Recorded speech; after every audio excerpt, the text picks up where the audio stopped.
Okay. So let me do, sorry, 1 second. I want to make this. Well, I will leave it at this.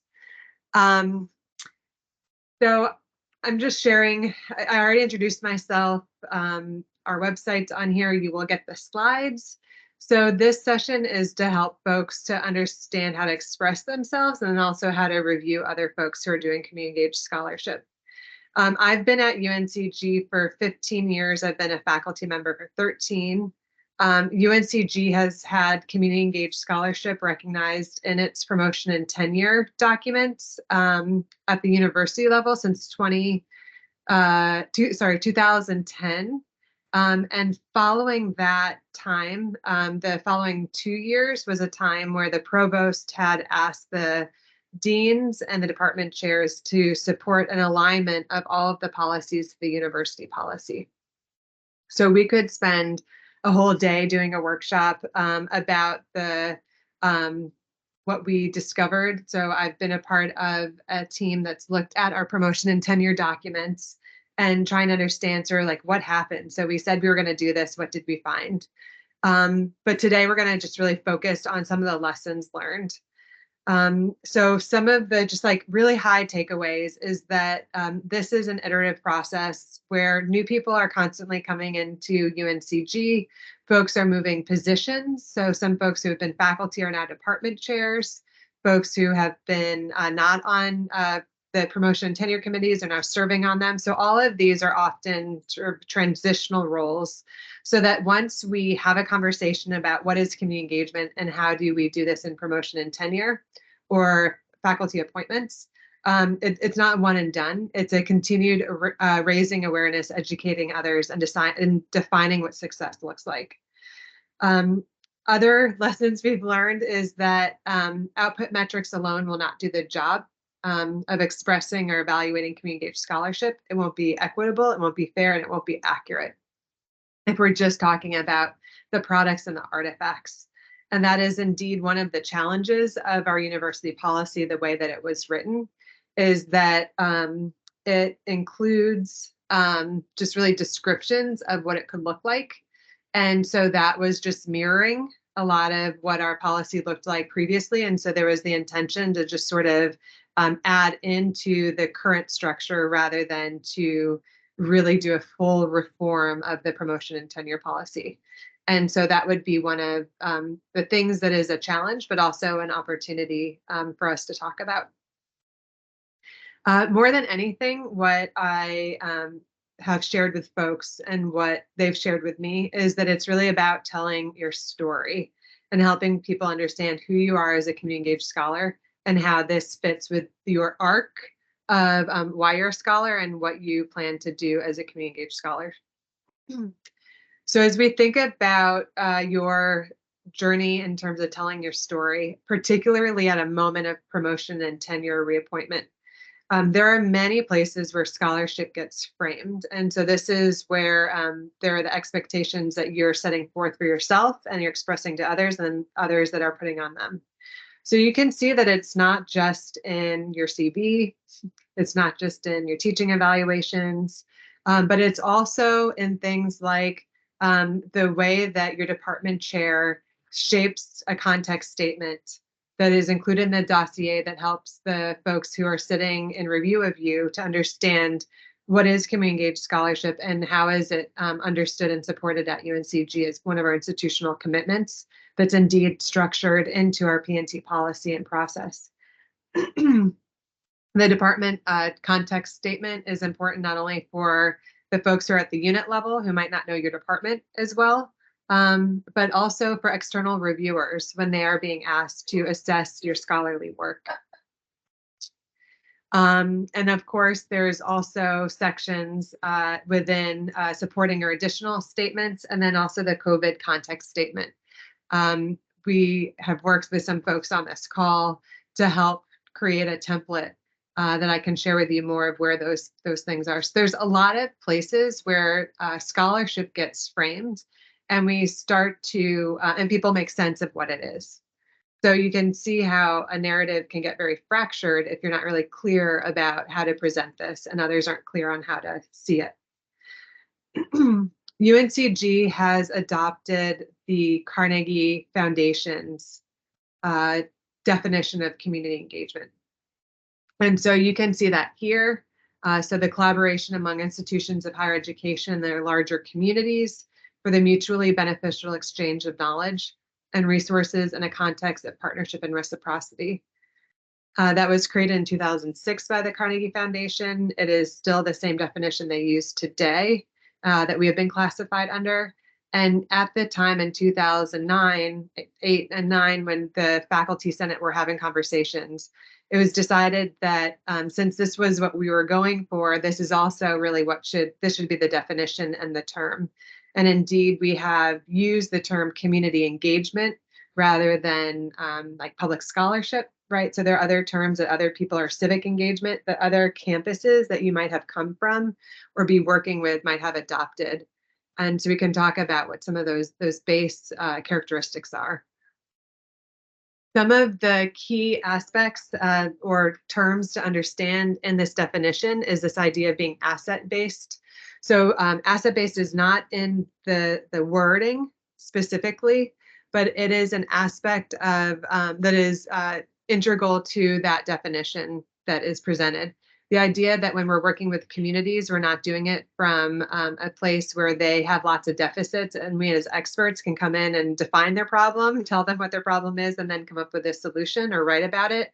But instead, we're really working with community members as individuals and communities that have resources and resilience that they have created through that lived expertise that they have not only in their own lives, but throughout the generations. Reciprocity is different than mutual benefit. Reciprocity is really looking at valuing the knowledge, expertise, wisdom, resources that the community partners have. So it's about epistemic inclusion. It's about understanding that there are lots of people who have knowledge that is valuable to us and indeed essential to being able to do this work, this scholarship well.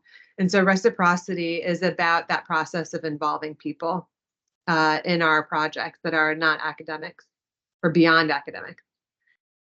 Mutually beneficial is really looking at win-win, right? So in any relationship, we're looking at not in a crass way, but in a really authentic of what are we both getting out of this? How is this feeding us? How is it feeding our soul? How is this feeding our organizational work?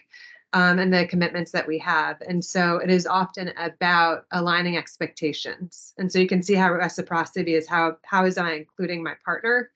Mutual benefit is how are we making sure that we're both getting what we need to get out of this? When my colleagues and I looked at our P&T policies, we wanted to understand how, if at all, is community engagement in that definitional way, those key characteristics, how are they embodied in what we have written?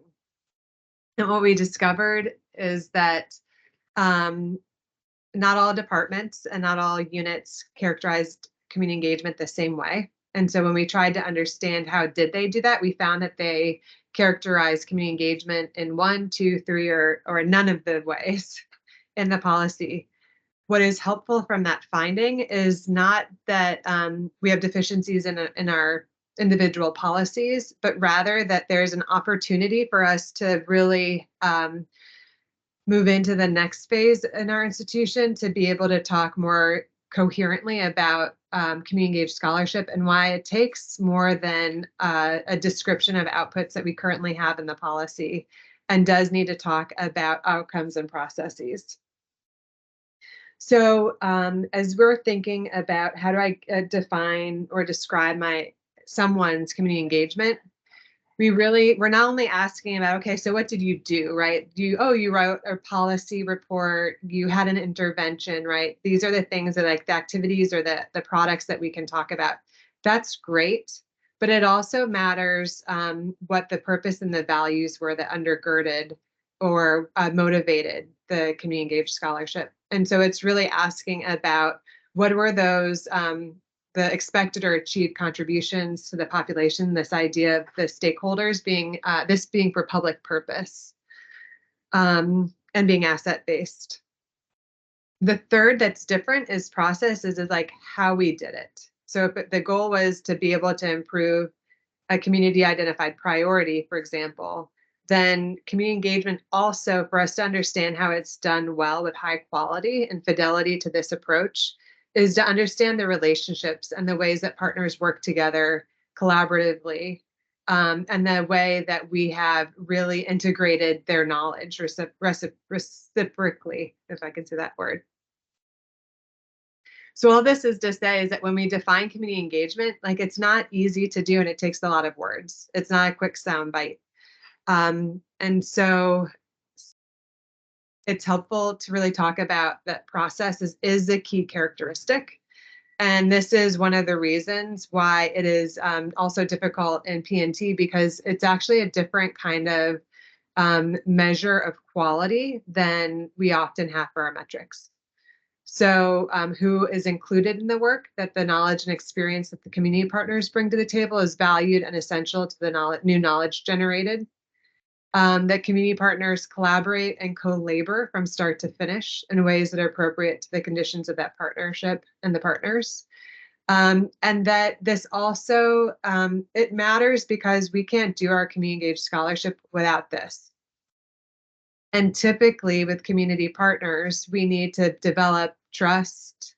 We need to help them understand ways that we can and want to be collaborating together. And that if we are to ignore that, then we are effectively excluding co-researchers and co-knowledge generators from our work. And that's exactly counter to the values of community engaged scholarship. So I'm going to just keep going here, and then if you have questions, please hang on to them and we can share them as a group and share in dialogue. I find it helpful to share that when we're evaluating community engaged scholarship, it's helpful to know that there are indicators for all scholarly work, regardless of what approach you're taking, whether it's qualitative, quantitative, creative activity. And so this is pretty classic work of Blasek, Huber, and Mayeroff.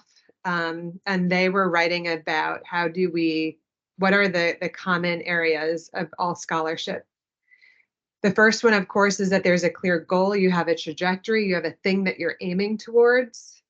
You have some preparation and some mastery of existing knowledge. So whether that's a literature review, right? Like you are understanding the way in which your work is fitting into a corpus of work that has come before you. You are using the appropriate methods for your goal. So thinking about what do you want to happen, then how could you select the correct methods or appropriate methods to get there? It looks at significance of results. And when I say significance here, what they meant is not statistical significance, but really meaningful results. And then other areas of scholarly work is that you are effectively disseminating and communicating that work to others, and so that others can build on it. They can review it and they can build on it. And so that's one of the important things for community engaged scholarship is so many of our products, in a way, are relationships and processes as well as outputs that this can, we have to talk about our work in a different way. And then the final indicator for all scholarly quality work is ethical conduct. So again, as we think about community engaged scholarship, we're going to need to think about that. I'm going to go down to this next slide and skip the one. So we have to align expectations in terms of thinking about scholarship and what we have traditionally and what is community engaged. And so again, it's really showing, this isn't all that different in a way, but it is more. It is significantly different, but I guess the bases are the same. So when we look at community engaged scholarship, it's breaking new ground in the discipline, and it has a direct application to broader public interests or public issues. So you are discovering new things that we are introducing back to our scholarly community so that we can continue to generate new knowledge. We can disseminate it through our teaching, our courses, through our communities. But we are also having a direct impact on that public. And so I'm not going to go through each of these because you will have these slides, but the point is that I want to make is that it's not a mystery what is scholarship, but for a lot of our colleagues, my PhD is in higher education. Like, this is what I learned. I got to spend years and years learning about this kind of work, and I still do it. A lot of us are not coming from higher ed, and you're not learning about promotion and tenure. It's not your area of scholarship. And so understanding that there are some things that we can pull from is really important and new for some of our colleagues. As we think about academic impact and community impact, we can think about it as they're kind of 2 points on an axis. There is the academic impact, and in some of our projects, we are wanting to have really high academic impact. So I present at conferences that are mostly academics because I want this work that I'm doing to make it out into the community or out into that academic community and help other scholars think differently about community engaged scholarship. There are other times that I'm doing work that's really about how can this contribute to the community. And so it's not being received by a an academic audience. It's not even designed for them. It's really for a community audience. And that might be something like a program that we've co-developed that's being offered now to K through 12 schools, right? As we think about the corpus of our work, each of our projects may fall somewhere in one of these 4 quadrants. Ideally, as community engaged scholars, as we're thinking about the arc of our work, we're trying to accomplish both, though that may happen at different times in our careers and in different points that may be more appropriate than others to focus on what this might look like.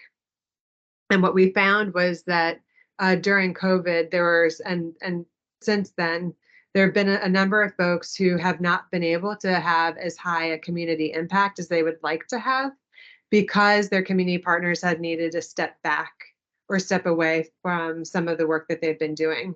And so they have pivoted or turned their attention, these scholars, to doing more academic impact, writing books, presenting at conferences, doing more of the work that is more of the scholar at the university. And then I also find it helpful to have this wheel, expressions of scholarship, was just not about, this wasn't developed for community engaged scholarship. This was developed to talk about open scholarship and the modernization that we have of how scholarship gets produced. And so as we're talking about the types of work that we're putting into our CVs, that we're talking about in our narratives, there are many other forms of scholarship than books and book chapters and monographs. And so that's something that we're starting to see in more and more promotion and tenure reform, is that folks in their policies are sharing a broader and describing a broader spectrum of products. I've talked to folks in the College of Visual and Performing Arts, and so this slide has been really helpful for them. This is also really helpful for folks in the humanities, of thinking about what are the goals for impact. So as we're talking about high quality scholarship has a goal. What is it that you want to be able to do, and how do you know you've done it well? I share this because there are many different organizations that are continuing to work on this idea of public engagement of their disciplines. And so Imagining America is one of them. And so they have some resources, and Animating Democracy also has some resources that are helping people to think about what kind of impact are they trying to affect? Is it about attitudes? Is it about action or conditions? Or something else that might be on this continuum of impact. Okay, so if broadly speaking, community engagement has values, it looks like scholarship in some ways, but it also has other elements that are different in terms of epistemic inclusion, then it's helpful to talk about what I argue about, sort of broadly speaking, is the need to tell your story and to tell it well. And so some of the challenges are and this is true for me, is that faculty often struggle to articulate their scholarly engagement coherently. And so we start at the middle, or we start where we are, and we don't have a really clear way to talk about the different threads or the different projects that we're working on. We also find that many of us, we are challenged to present it in a very linear, rational way. But in reality, a lot of us, our scholarship, whether it's community engaged or something else, falls into our laps. It's serendipity, it's meeting somebody. And so it wasn't something that we thought, I'm going to go work with this group or with this particular thing. Oftentimes that opportunity arises, and then we realize that this fits in. So a lot of this work is around our gut and our heart, not just our head. So if we're thinking about embodied intelligence, this is something I think that can be really important to understand, is that part of the struggle is that life is messy, scholarship is messy, partnerships are messy. And so how do we present them in a way that help other to understand how this is actually a really wise set of decisions, and saying yes to certain projects as we're saying no to other things. Some of the challenges are that scholarship efforts are sometimes mistaken as service. So unfortunately, we have folks who believe, or just not because they have any ill intention, but as they're looking at the kinds of outputs, whether it's a presentation or it's some other kind of product, they see that as, oh, that's for a non-academic community. That must mean it's service. But if we talk about in the service of what, what did we do that presentation or that product in the service of? If it's community engaged scholarship, then that's part of our scholarship and our scholarly act. If we are developing a lab and we need to get reagents and we need to get materials for that, and we spend a lot of our time doing that kind of work to make our work possible, to create the conditions in which we can create new knowledge, we wouldn't call that service. That is also just part of our scholarship and part of what we're trying to do. And yet individuals, as they're telling their stories, as well as others, are sometimes getting confused of like, what bucket does this go into? And that's because we still have a bucket system where we have teaching, research, and service are separate, when in fact, faculty work is really integrated, and especially so if you're a community engaged scholar. One of the challenges is that reviewers seek clear aims and evidence of success, and they are often looking for very, and this isn't a bad thing, but often they have very specific indicators of success that have worked in their areas of research and their areas of scholarship, and they're not very well versed in community engaged scholarship. And then just a challenge of promotion and tenure, period, of writing anything, is that it's both about your expression of who you are. It's very emotional to be able to put together these narratives and these letters, because this is your life's work. You've often given up so much to do this work. And yet you're trying to do it in a way that you're guessing at how other people are going to feel about you. And so it can feel very disarming, and also very a vulnerable moment where you're needing to share who you are. So I want to acknowledge that as well. So some of the things that, as you're developing your narrative, that's really important is having external input. So one of the things that I recommend is that you go for a walk, or you sit with somebody and have the drink that you'd like to have.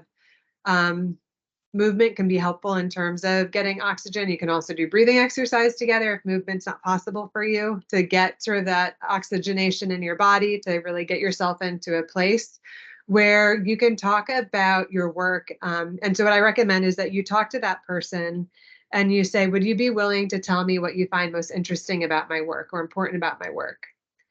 If they already know you, then like for me, I would talk to, and it doesn't have to be a colleague. For me, it was my husband. And we go on walks, and I'd be like, I just really need to talk about like, who am I? I need to create this narrative, right? And so he would be able to share back with me, okay, so what I hear you saying, right? Appreciative listening, reflective listening, they often can tell you this work. They can often summarize who you are in your scholarly work better than you can, or help you have new insights. Another person who did this for me was Bob Weinberg, who is a senior community engaged scholar. And he said, Emily, your work is in the university. The university is your community. You're working with faculty, right? So he really helped me um, parse through some of these things. When you tell your story, you want to be doing it by weaving a narrative web. And so you're talking about how have the threads formed a tapestry. So how can these individual strands create a bigger picture? And I'm going to talk to you in a moment about one strategy for doing that. Another challenge, but also a strategy, is that community engaged scholars, that's not your only identity. It's not your only approach. So for many of us, we are also doing basic research or scholarship of discovery, right? We might be doing policy analysis work where we're really just doing a review of the documents, and we're not doing it in a co-created, co-labor kind of way with community partners. So we may have a whole body of work that we're like, this is not community engaged, and yet I call myself a community engaged scholar. That's okay. You can be many things. But when you're telling your story, you're going to need to help people understand how you have different threads and that they use different approaches. And in some threads or areas of scholarship, you do it through community engagement. And so you need to help share what the standards are that you're going to be evaluated for and what the outcomes would be, which would be very different than if you are doing something that's really for the academic community or for a policy-oriented thing. And then the final thing, which goes back to one of the first slides, is that you need to clearly define the terms for success or of success for those reviewing your work. So what is community engaged scholarship, but what were your goals? And then how do you know you've been successful? So that's like any good research question, right? Do you have the appropriate methods to get you to that goal? As a scholar, you're doing this on your own story. So there are generally narrative, in telling your narrative or your story, there are several components as it relates to community engagement, but this is also can be really helpful for any community, like any kind of scholarship that you're doing. And what I offer is that these are the aspects that people need to know for them to know your full story and to make sense of who you are and why you're doing what you did and how we know that you've been successful. So one of the things to workshop with your colleague, it could be with me, it could be with your friend, right? It could be whoever, is in one sentence, describe the core passion or curiosity that motivates your work. What is the thing that like gets you out of bed, that really bothers you, right? There's a lot of ways to think about this core passion or curiosity that motivates your work as a scholar, broadly speaking. The next area is to be able to talk about your areas of scholarly work in like 2 or 3 different threads. And so what I often find is that I need to look at my CV, I need to jot down all the projects that I have, and then I sort of sort them into these, what I call threads. So these similar areas that say, you know what, all of these have to do really about like restorative practices and community engagement. Oh, these other ones have to do with defining promotion and tenure, right? Like a scholarly work. Oh, here's another one that's about something different. And so I try to get all of my projects to fit into 2 or 3 areas of work. And this is really helpful because many of us, again, projects can come to us serendipitously. People can ask us to be a part of a project as a collaborator that we hadn't necessarily thought we were going to do when we started that academic year. But it makes really good sense for us to pick this up and be in this partnership and to do that work. So where does that fit? Then really thinking about, okay, so if these are my areas of work, what are the methodological approaches that I'm using to do that work? And just jotting that down for each of those threads. So what are the things that the core methodologies that you're using? Because you're probably using different ones. Then you want to jot down your collaborators and who the partners are, who are thought co-laborers, but also thought partners are a way that I think about this.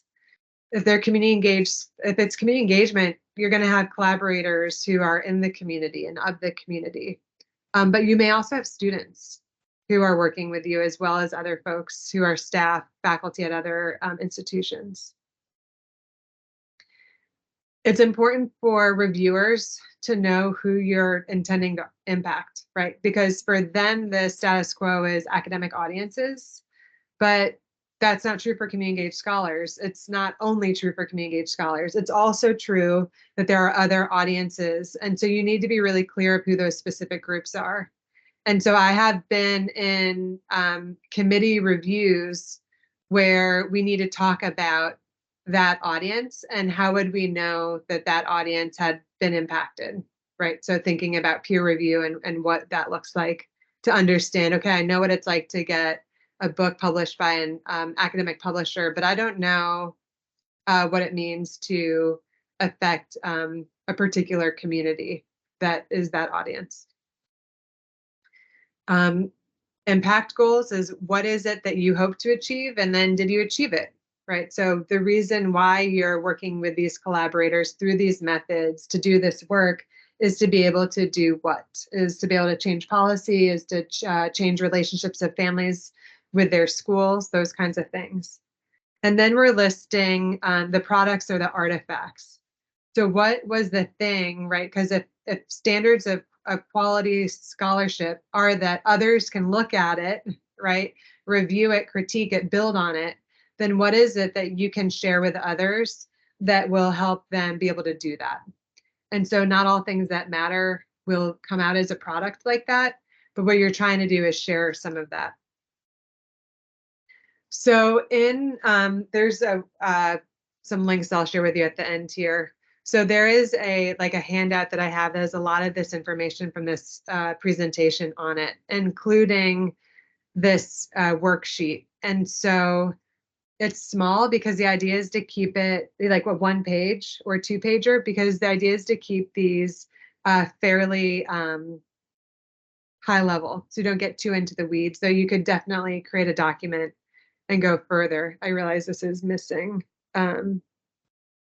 one, or no, it has an extra column here that needs to be taken out. In this example, or in this handout, there's also an example. And so what I share is that as a community engaged scholar, or just as a scholar, this is not my specific one, it's an example. But that my agenda is to transform the relationship of families in high school so that families and students experience a sense of belonging, right? So if I were to categorize all the threads in my work, it's for that big thing. And so all of my threads are in service of this, including all the things that may look like service or whatever it might be.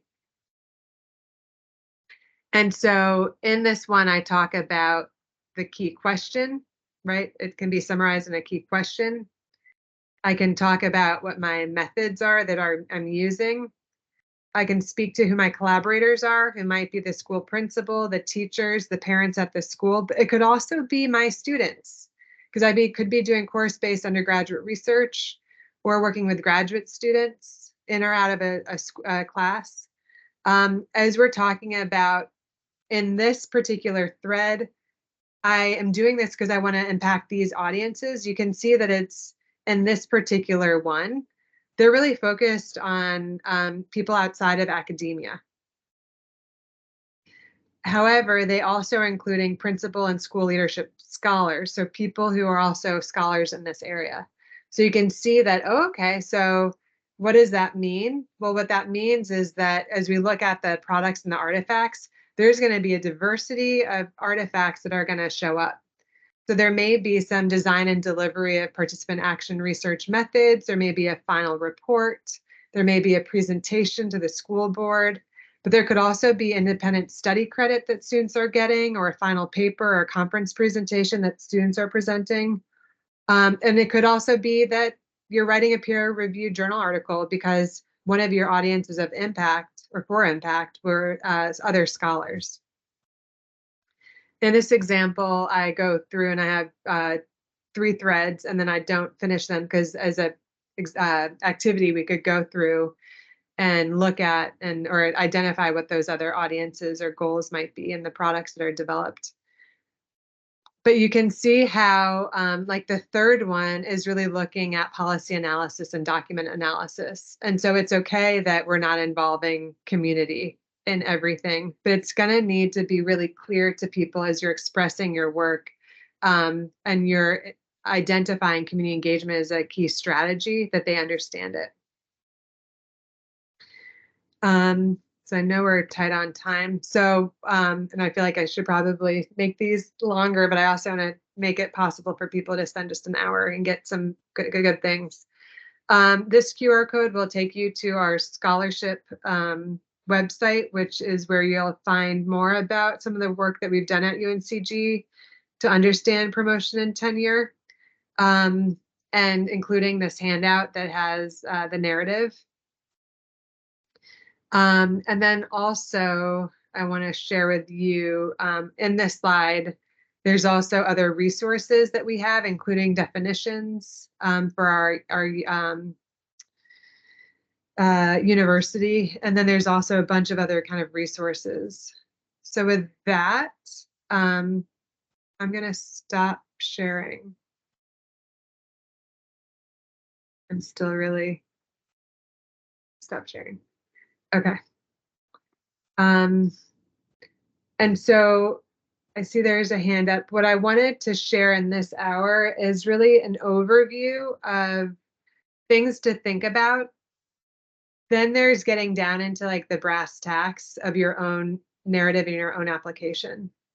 And so that is often best done one-on-one, right? With giving somebody, so once you've done this narrative outline and you've identified your threads and that work, then being able to start to craft that narrative, because in the application, there's a general narrative, and then there's like a teaching philosophy, right? That's helping people understand what's going on.